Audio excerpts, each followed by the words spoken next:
Maud of Wales was born into the British royal family and seemed destined for a discreet life at court.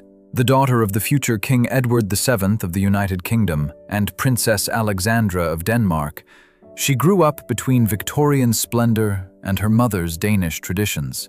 However, her destiny took an unexpected turn. From an English princess, she became the first queen of an independent Norway since the Middle Ages. Her life was marked by contrasts and challenges, from unfulfilled romances to adapting to a new homeland, as well as moments of personal tragedy. Before continuing with this fascinating biography, we invite you to subscribe to the channel and activate the notification bell so you don't miss any of our videos. Without further ado, let us begin.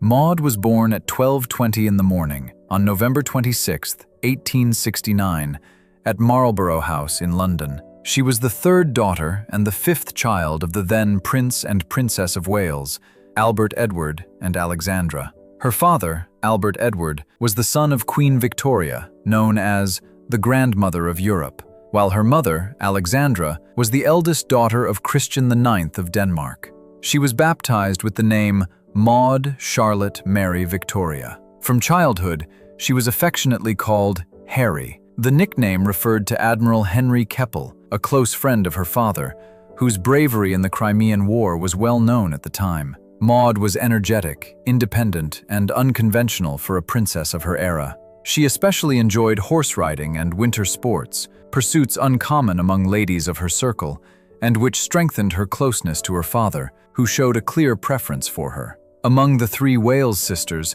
she was considered the most attractive. In 1895, Victoria, Princess Royal of the United Kingdom, described her as pretty and fresh as a little rose, with bright eyes and a sweet and intelligent expression. Despite her privileged birth, Maud was a shy child with delicate health.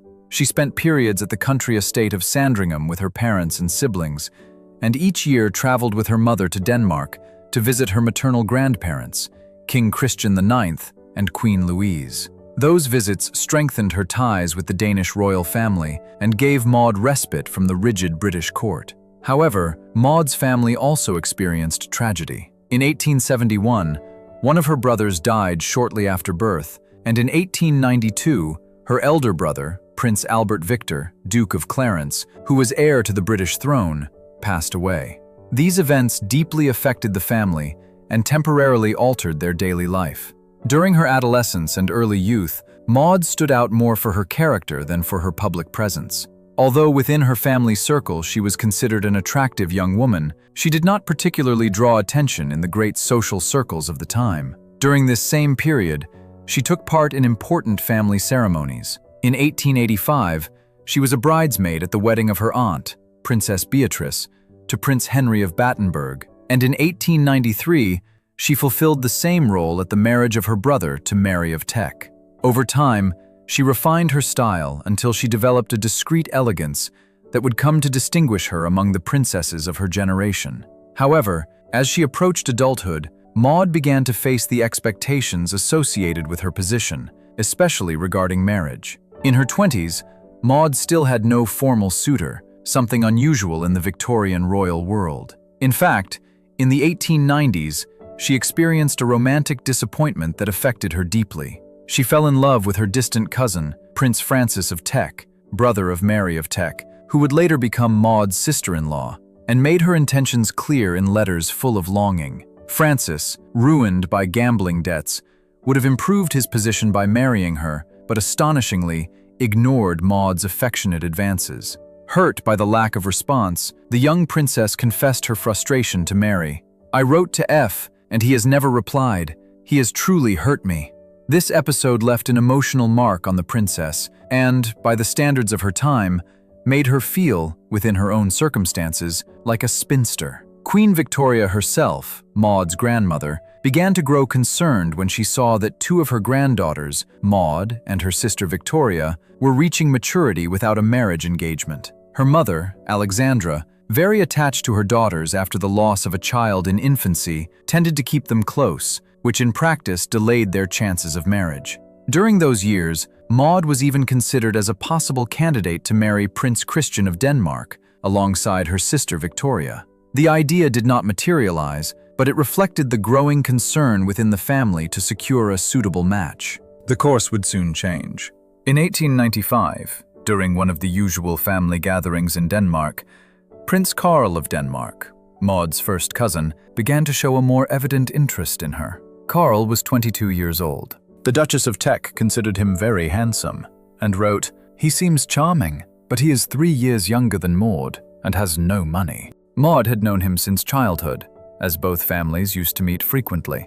At that time, she had seen him as a somewhat naive young man, but over time that impression began to change.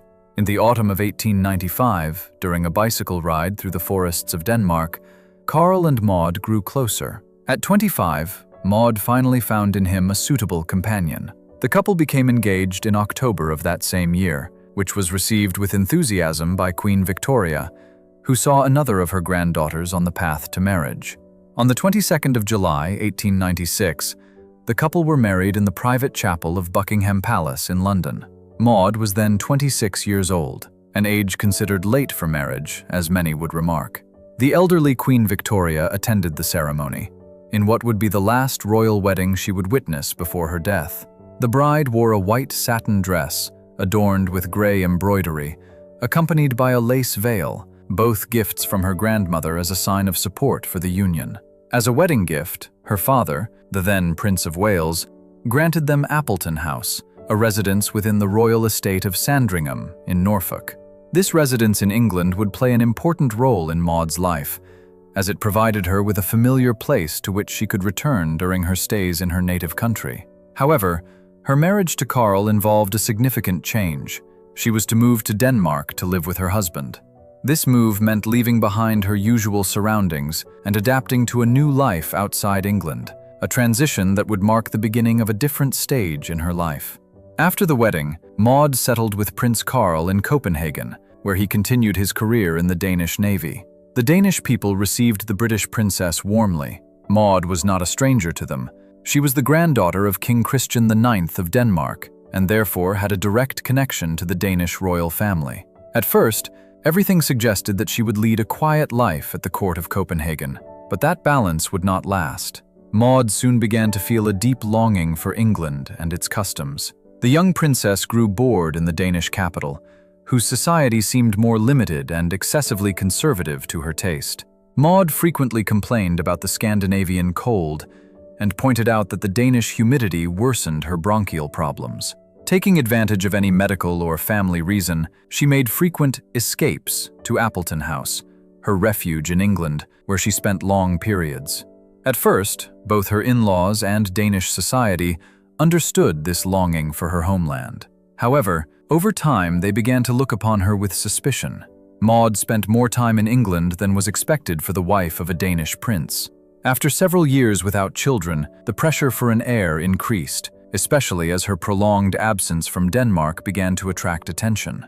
Finally, towards the end of 1902, the long-awaited news arrived. Maud was pregnant. The initial joy of both families soon gave way to new criticism when the princess decided to remain in England throughout her pregnancy, away from the Danish public eye. On the 2nd of July 1903, at Appleton House, Maud gave birth to her only son, Prince Alexander. The child was born healthy and was received as the long-awaited heir. However, the fact that he was born on English soil and that Maud had spent a long period away from Denmark, far from her husband, gave rise to all kinds of speculation. It was said that the couple had experienced biological difficulties in conceiving. Years later, controversial theories emerged regarding the circumstances of Maud's pregnancy. One suggested that, during her stay in London, the princess had been assisted by her father's personal physician, Sir Francis Laking, who allegedly artificially inseminated her using the semen of his own son, Sir Guy Laking. This hypothesis, put forward much later by the biographer Tor Bowman Larsen, suggested that Carl's family might have had fertility issues, and that Maud had discreetly resorted to this solution under pressure to produce an heir. Later Norwegian historians investigated this claim and found no conclusive evidence to support it, considering it merely unfounded speculation. After the birth, Carl traveled to England to reunite with his wife and son. The three returned to Copenhagen when the baby was already 9 months old. Despite the rumors, the arrival of the child brought relief and, at least for a time, silenced the criticism. But the calm in Maud and Carl's life was about to be interrupted, this time by events that went far beyond their personal lives. In 1905, the Norwegian parliament dissolved the union between Norway and Sweden, which had shared a monarch for nearly a century. Norway decided to separate peacefully and regain its full independence. For the new state, a key question immediately arose: republic or monarchy? The majority of Norwegians chose to retain the monarchy, but they needed a king.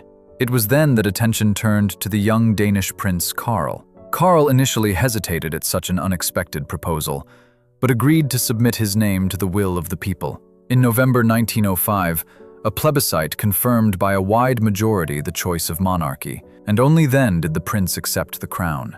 On November 18, 1905, Carl was proclaimed King of Norway under the name Håkon VII, and Maud became queen consort. In a symbolic gesture towards their new nation, the couple also changed the name of their son. Prince Alexander became Olaf.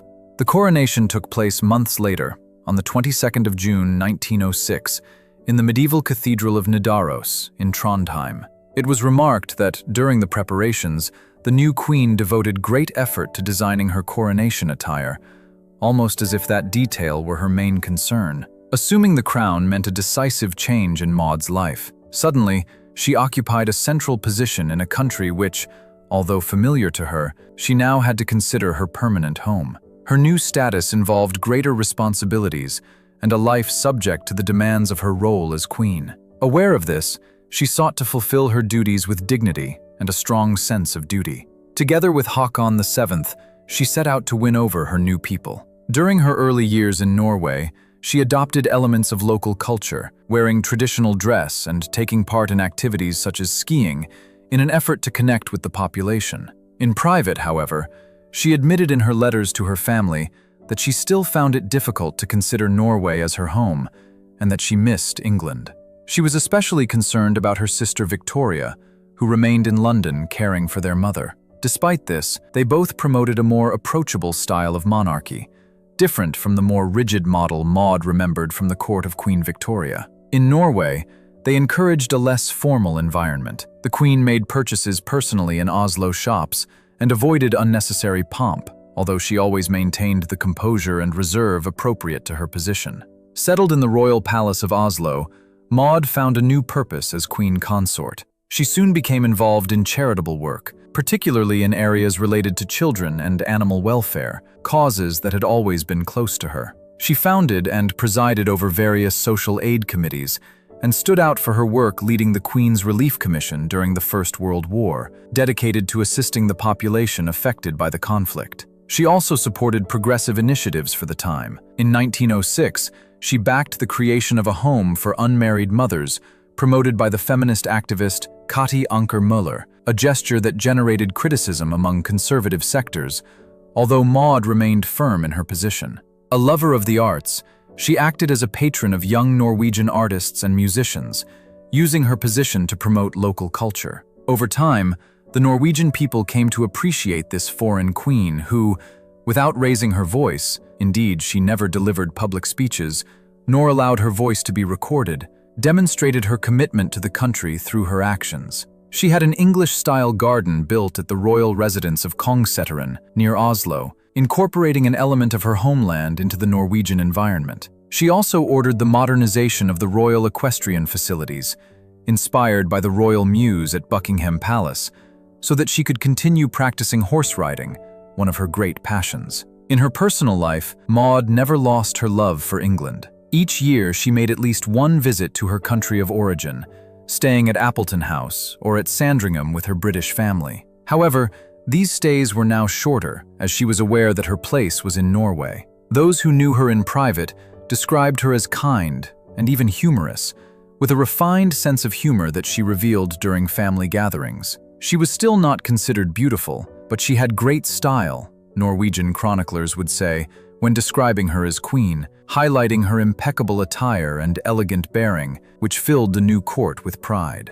The 1920s and 1930s passed with relative calm for the Norwegian royal family. Crown Prince Olaf grew up following the traditions of his adopted homeland, as Maud and Håkon had intended from the beginning. In her later years, Maud enjoyed the company of her granddaughters, Princesses Ragnhild and Astrid, daughters of Olaf, whom she welcomed in the garden, dressed simply, playing with them away from protocol. However, the Queen's health, always delicate, began to deteriorate over time. In May 1937, Maud traveled to London to attend the coronation of her nephew, King George VI, at Westminster Abbey. That would be her final public appearance. A year later, in October 1938, she returned to the United Kingdom, but her fragile health suddenly worsened. During her stay, she suffered severe abdominal pain that alarmed her doctors. She was urgently admitted to a private clinic, where on November 16, 1938, she underwent surgery. During the operation, it was discovered that she suffered from advanced abdominal cancer, with a primary tumor in the ovary and metastases throughout the abdomen. King Håkon VII traveled immediately from Norway to be by her side during those critical moments. Although Maud survived the initial surgery, her weakened body did not endure much longer. In the early hours of November 20, 1938, just 4 days after the operation, Queen Maud died unexpectedly due to heart failure. She was 68 years old and died exactly 13 years after the death of her mother Alexandra, who had also died on November 20th in 1925. The news left both Norwegians and Britons deeply shocked. In Norway, despite the law prohibiting the publication of news on Sundays, newspapers were granted permission to print editions announcing the death of their beloved queen. Håkon VII, deeply devastated, accompanied the return of Maud's body to Norway. The coffin traveled draped in the royal standard aboard the British battleship HMS Royal Oak, sent especially as a mark of respect from the Royal Navy to the British princess, who had been its ally. Upon arrival in Oslo, the Norwegian people paid their respects in a lying-in state. Finally, Maud was laid to rest with honors in the royal mausoleum at Akershus Fortress, the resting place of the Norwegian royal family. Thus ended the life of a queen who ruled a country, but whose heart always remained between two nations.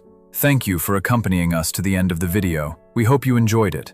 If you have anything to add, please share it with us in the comments section. Give us a like and share this link with all your friends and family so that more people can learn about this story. Thank you for following us, and if you are not yet subscribed, we invite you to do so and activate the notification bell, as we regularly upload historical content that will interest you. See you in the next video.